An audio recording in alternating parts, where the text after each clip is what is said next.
This video is brought to you by TubeBuddy. TubeBuddy is a toolkit for all YouTubers alike, with advanced metrics and functionality within YouTube itself, including things like bulk syndication and other bulk updating tools. TubeBuddy is the best video manager for you. Want to try it yourself? Click the link down below to get a free trial. Also consider signing up for Talency, with TubeBuddy Pro included. Hey, what is up guys? Matt here from the Toasty Bros, and I'm back with another mechanical keyboard review. This time I'm going to be bringing you a review of the Logitech K840. This is a bare bones mechanical keyboard from Logitech designed to bring you a mechanical keyboard typing experience without all the frizzle and frazzle of RGB and gaming style mechanical keyboards. Is it worth the money? Well, let's talk about that. So the Logitech K840 is a 104 key mechanical keyboard with Romer G switches. Romer G switches are not your typical mechanical keyboard switch, being that they use a spring design in comparison to the normal mechanical switch. Now Romer Gs are pretty popular on Logitech keyboards because it's the main key switch that they use in a bunch of their keyboards, especially their gaming lineup. But in this keyboard offering, you are getting something that's less gaming centric and more focused on something that can get work done and look clean and stylish while doing it. As far as build quality goes, this mechanical keyboard does an excellent job in that department.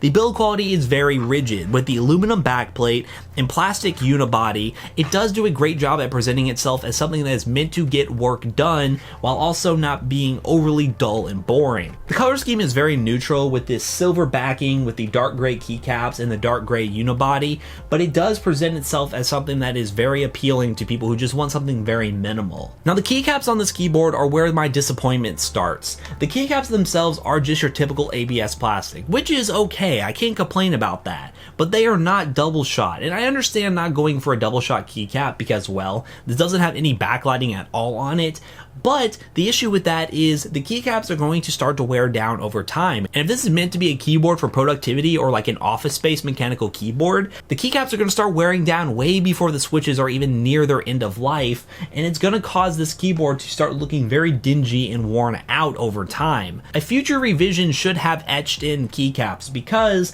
that will make this keyboard actually last a lot longer than what your offering is at the moment. Now those Romer G switches, I like to compare them to a little bit of a lighter brown. It's like a red-brown hybrid. It's not super loud or tactile at all, except with this keyboard for some reason the space bar is very loud and tactile compared to the switches.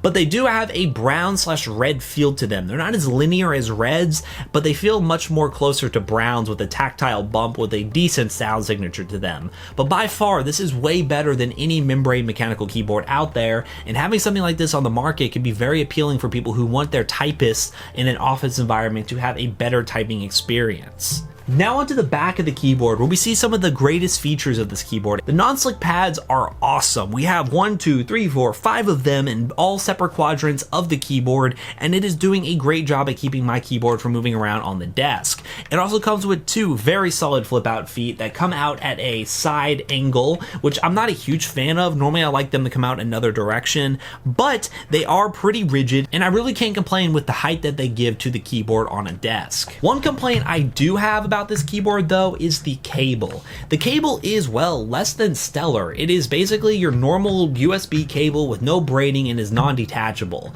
I understand the non-detachable factor, but this cable should be braided just for the durability factor alone. Again, another durability cost measure that they took with this mechanical keyboard. But that pretty much runs down the main overall features of this keyboard. It does include your basic function and media keys, but it's not meant to do anything razzly and dazzly for gaming or any other stuff like that. It is meant to be typed on and worked on. So how about we just go ahead and transition into that typing test so you can hear how it sounds.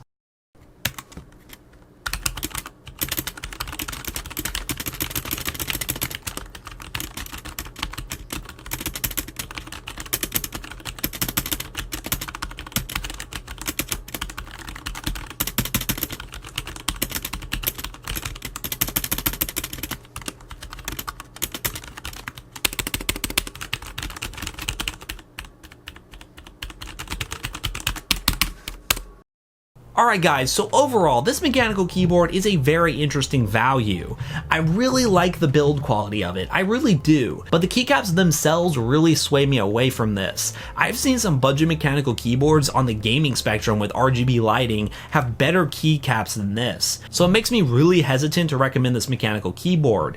But again, there are a lot of people out there who just hate RGB lighting, they hate all the backlighting in the world, they hate these gaming style keyboards, and they want something that just works and looks like a professional working keyboard. And if you're one of those people or have a setup that is like gray or metallic, or maybe you're rocking something like a Mac setup, this looks like a keyboard that would work really well with a Mac setup, I would recommend giving this keyboard a look because again, it's no frizz, no frazzle, and it does a really good job at delivering what you want at a pretty decent cost. So if you want to see up-to-date pricing on this mechanical keyboard, be sure to check the link down below, and also if you're down there, be sure to comment Logitech in the comment section down below if you made it this far, and be sure to subscribe if you're new to the channel, follow us on Twitter for more content behind the scenes from the Toasty Bros, and also consider joining us on Discord for more PC hardware news behind the scenes. Hope to see you all in the next video, guys. Peace out.